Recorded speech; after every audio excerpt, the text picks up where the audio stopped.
Hello, everyone. Welcome to the Newsbrowse News broadcast. According to Linha Zappa, Iranian President Pezeshkian declared on Wednesday that the United States' breaches of promise, blockade of Iranian ports, and threats constitute the primary obstacles to real negotiations. He posted on X that while Iran always welcomes dialogue and agreements to resolve issues, the world has clearly witnessed America's endless hypocrisy and inconsistency between its words and actions. Separately, Iranian parliament speaker and chief negotiator Ghalibaf stated that Iran would not reopen the Strait of Hormuz as long as the U.S. naval blockade continues, describing it as a blatant violation of the ceasefire agreement. Ghalibaf emphasized that a comprehensive ceasefire would only be meaningful if it was not predicated on naval blockades and the hijacking of the global economy, and if Israel ceased military actions on all fronts. He reiterated that a severe breach of the ceasefire agreement would render the reopening of the Strait of Hormuz impossible. According to Zio Shabal, the United States is deploying a Ukrainian anti-drone system, SkyMap, at its Prince Sultan Air Base in Saudi Arabia. This move follows a significant Iranian drone attack that previously damaged multiple U.S. military aircraft, including an E-3 Sentry airborne early warning and control aircraft stationed at the base. Informed sources indicate that SkyMap, a command and control system widely used by Ukrainian forces to detect and counter incoming drone threats, including Iranian-made Shahed drones, has been introduced.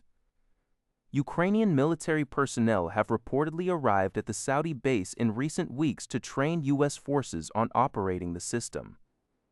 The article highlights that low-cost, mass-produced drones play a crucial role in the Russia-Ukraine war, and this system demonstrates Ukraine's rapid advancements in drone and anti-drone technology, honed through over 4 years of real-world combat experience.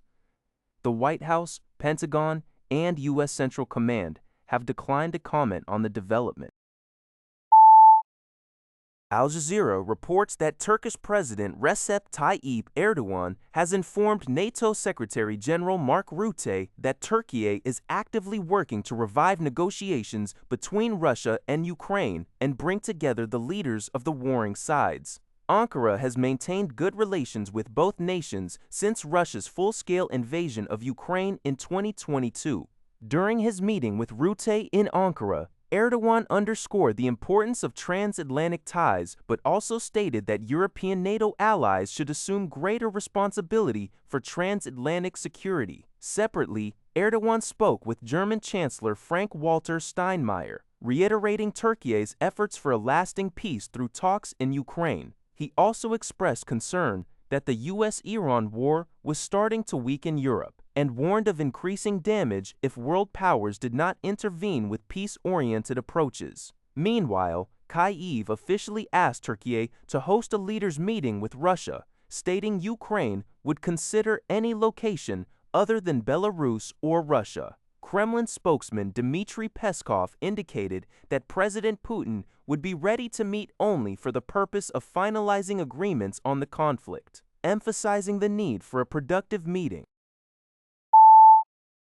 According to GG Press, the European Union's European Commission announced a comprehensive strategy on April 26 to tackle the ongoing energy crisis.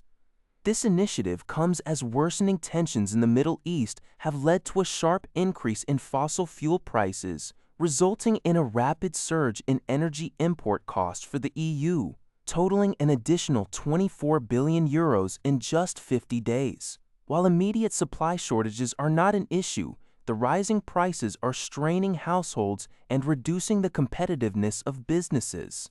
The plan seeks to achieve two main objectives: mitigating the financial burden on citizens and companies, and ensuring energy supply stability through structural transformation.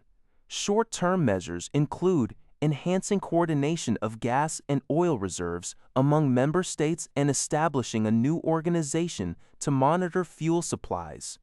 member states will be permitted to offer subsidies and tax relief for households, as well as support for businesses, provided these measures are targeted, temporary, and prompt, so as not to hinder efforts to reduce energy demand. For the medium to long term, the EU aims to expand renewable energy and nuclear power, promote the adoption of heat pumps, and upgrade power grids to accelerate electrification across the bloc. That's all for this video. Thank you for watching. See you in the next video.